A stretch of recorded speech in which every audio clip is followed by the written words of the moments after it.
If hard work were the only measure of wealth, then the ant in your garden would be the king of the jungle. And the street vendor waking up at 3 a.m., or the construction workers sweating under the midday sun, should be the ones owning this entire city. But reality is far more brutal. From a young age, we are taught that hard work pays off. Society glorifies busyness.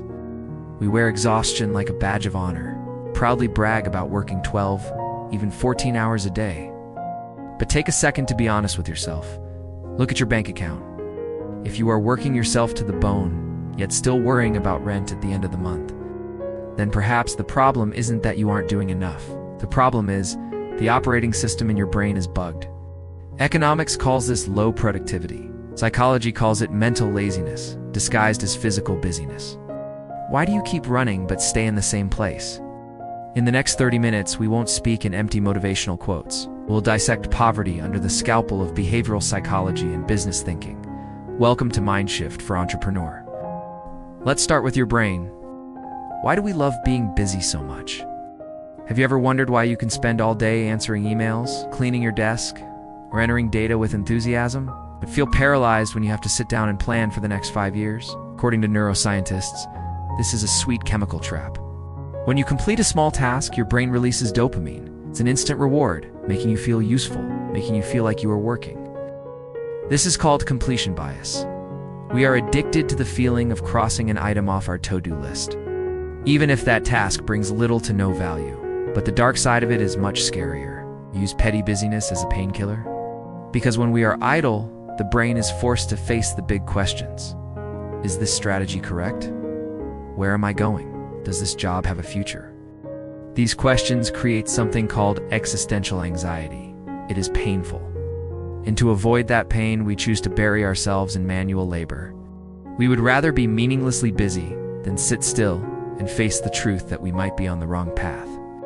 Tim Ferriss once said, "Busyness is a form of laziness, lazy thinking, and indiscriminate action." You choose to work hard for 12 hours to avoid spending 2 hours of painful strategic thinking. That is the first trap keeping you at the bottom of the wealth pyramid. Now let's put psychology aside for a moment and talk about numbers. Poverty, essentially, is because you are applying a wrong mathematical equation. Most of us, the hardworking employees, are living by the equation. Income equals time multiplied by labor. This equation has a fatal limit. Time. You only have 24 hours a day. You cannot work 25 hours. And labor follows the law of diminishing returns. The more hours you work, the more exhausted you get, and the quality of your work suffers. It is a linear game. In a linear game, you can never win big. The rich do not play that game. They play the game of leverage. So their equation is income equals value multiplied by leverage. In the modern era, Naval Ravikant identified 4 types of leverage to help you escape merely selling your labor. First is capital, money working for money. Second is labor, people working for you. But these two require money and power, things you might not have right now. The good news is, the next 2 types of leverage are completely free and are sitting right in your pocket. They are code and media. A piece of software you write once runs forever. A video you make once, an article you post once, can reach thousands, millions of people, even while you sleep. When money is being generated while you sleep, that is when your income has detached from time. That is when your income graph is no longer a straight line, but an exponential curve. If you are still earning money by selling your hours cheaply, it will be very hard to become wealthy. Not because you are lazy, but because the math is not on your side.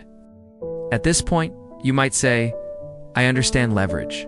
I know I need to invest, need to do business, but why can't I do it? Why am I still scared and clinging to my low-paying job?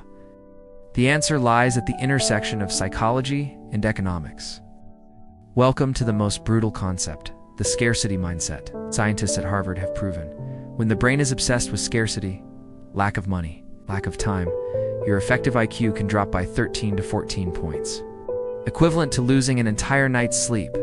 It creates tunnel vision. Imagine walking in a dark tunnel.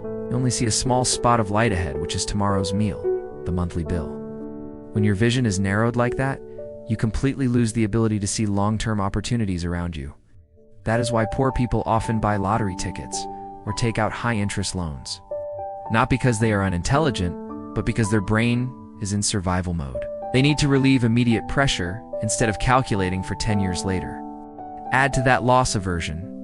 Behavioral psychology shows that the pain of losing $100 is twice as intense as the joy of gaining $100. Survival instinct keeps you in the safe zone. The voice in your head whispers, better to work hard for a stable salary than to risk business and lose everything. You are using physical diligence to soothe the fear of risk in your mind. In reality, you are using hard work to compensate for a lack of courage. So, where's the escape? How do we break this vicious cycle? Hard work, exhaustion, scarcity? I propose a 3-step roadmap to detox from poverty. Step 1. Detox from busyness. Be ruthless with your time. Set aside at least 1 hour every day to literally do nothing. Just think. Ask yourself, can this be automated? Does this have leverage? Stop letting your hands run faster than your brain. Stop to sharpen the axe before you continue chopping the tree. Step 2. Accumulate specific knowledge. Instead of learning skills that anyone can learn things that schools don't teach. Learn about behavioral psychology, negotiation, storytelling, or how to use the latest AI tools. Real hard work isn't lifting heavier weights. It's forcing your brain to digest difficult knowledge. It is deep work. Step 3. Build leverage. Start small. Write a blog sharing your experience, that is media leverage. Invest a small amount in an index fund, that is capital leverage.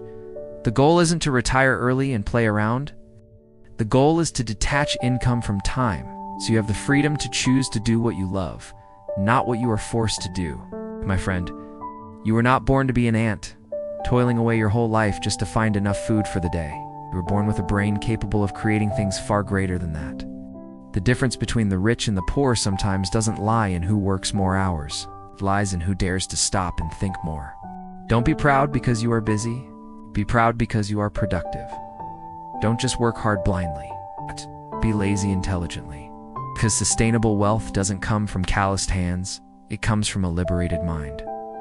Thank you for listening. See you on the other side of freedom.